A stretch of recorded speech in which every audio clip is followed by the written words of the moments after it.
The Frog Prince. One fine evening, a young princess put on her bonnet and clogs, and went out to take a walk by herself in a wood. And when she came to a cool spring of water that rose in the midst of it, she sat herself down to rest a while. Now she had a golden ball in her hand, which was her favorite plaything, and she was always tossing it up into the air and catching it again as it fell.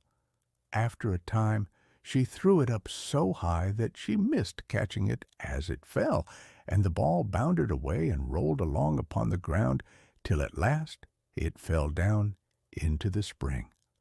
The princess looked into the spring after her ball, but it was very deep, so deep that she could not see the bottom of it. Then she began to bewail her loss, and said, "Alas! If I could only get my ball again, I would give all my fine clothes and jewels, and everything that I have in the world." Whilst she was speaking, a frog put its head out of the water and said, "Princess, why do you weep so bitterly?" "Alas!" said she, "what can you do for me, you nasty frog? My golden ball has fallen into the spring." The frog said, "I want not your pearls and jewels and fine clothes, but if you will love me, and let me live with you, and eat from off your golden plate, and sleep upon your bed, I will bring you your ball again." "What nonsense!" thought the princess. "This silly frog is talking. He can never even get out of the spring to visit me, though he may be able to get my ball for me, and therefore I will tell him he shall have what he asks." So she said to the frog, "Well, if you will bring me my ball, I will do all you ask." Then the frog put his head down and dived deep under the water, and after a little while he came up again with the ball in his mouth and threw it on the edge of the spring. As soon as the young princess saw her ball, she ran to pick it up, and she was so overjoyed to have it in her hand again that she never thought of the frog, but ran home with it as fast as she could. The frog called after her, "Stay, princess, and take me with you as you said." But she did not stop to hear a word.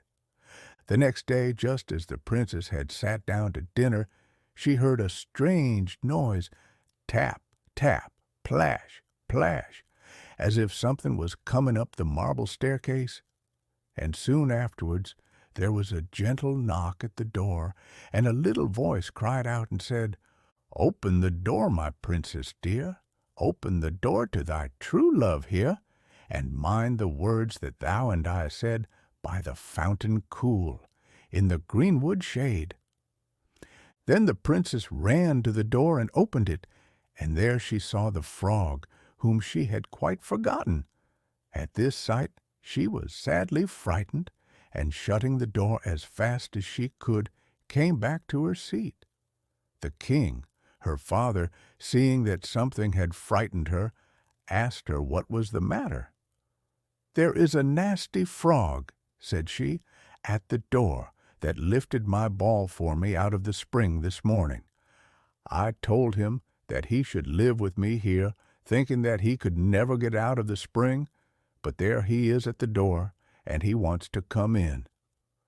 While she was speaking, the frog knocked again at the door, and said, "Open the door, my princess dear, open the door to thy true love here, and mind the words that thou and I said by the fountain cool, in the greenwood shade." Then the king said to the young princess, "As you have given your word, you must keep it, so go and let him in." She did so, and the frog hopped into the room, and then straight on, tap, tap, plash, plash, from the bottom of the room to the top, till he came up close to the table where the princess sat. "Pray lift me upon chair," said he to the princess, "and let me sit next to you." As soon as she had done this, the frog said, "Put your plate nearer to me, that I may eat out of it." This she did, and when he had eaten as much as he could, he said, "Now I am tired. Carry me upstairs and put me into your bed." And the princess, though very unwilling, took him up in her hand and put him upon the pillow of her own bed, where he slept all night long. As soon as it was light, he jumped up, hopped downstairs, and went out of the house. "Now then," thought the princess, "at last he is gone, and I shall be troubled with him no more." But she was mistaken, for when night came again, she heard the same tapping at the door, and the frog came once more and said, "Open the door, my princess dear, open the door to thy true love here, and mind the words that thou and I said by the fountain cool, in the greenwood shade." And when the princess opened the door, the frog came in and slept upon her pillow as before, till the morning broke. And the third night he did the same. But when the princess awoke on the following morning, she was astonished to see, instead of the frog, a handsome prince, gazing on her with the most beautiful eyes she had ever seen, and standing at the head of her bed. He told her that he had been enchanted by a spiteful fairy, who had changed him into a frog, and that he had been fated so to abide till some princess should take him out of the spring, and let him eat from her plate and sleep upon her bed for 3 nights. "You," said the prince, "have broken his cruel charm, and now I have nothing to wish for, but that you should go with me into my father's kingdom, where I will marry you and love you as long as you live." The young princess, you may be sure, was not long in saying yes to all this, and as they spoke, a gay coach drove up with 8 beautiful horses, decked with plumes of feathers and a golden harness.